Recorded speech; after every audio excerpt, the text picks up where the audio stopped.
In die praktyk van die reg kom prokureurs dikwels by kruispaaie waar kennis alleen nie genoeg is nie. Hulle word daagliks gekonfronteer met keuses wat hul professionaliteit, hul integriteit en selfs hul geloof beproef.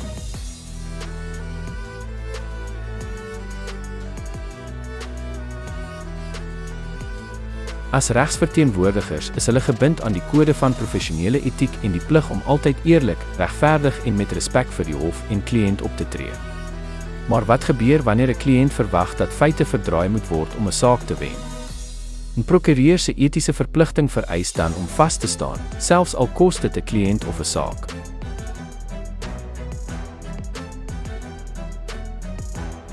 Tog is die wet nie altyd swart en wit nie. Daar is oomblikke waar die letter van die wet bots met die gees van geregtigheid. In sulke situasies moet die prokureur hom afvra, dien hierdie tegniese oorwinning werklik die waarheid en billikheid, of ondermyn dit die regstelsel se geloofwaardigheid?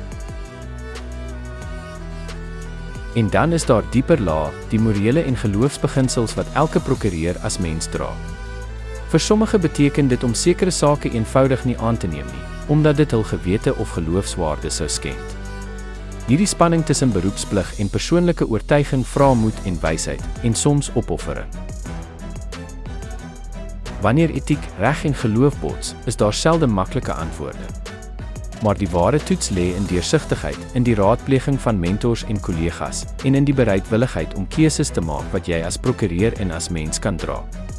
Uiteindelik is die reg nie net 'n loopbaan nie, dit is 'n roeping.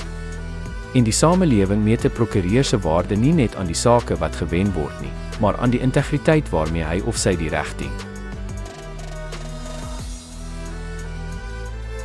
Ek is 50 jaar 'n prokureur en vanaf my eerste dag in die praktyk tot vandag staan ek bankvas op my etiese beginsels, my geloof en die integriteit van die reg. Kontak my vandag nog om jou saak te hanteer.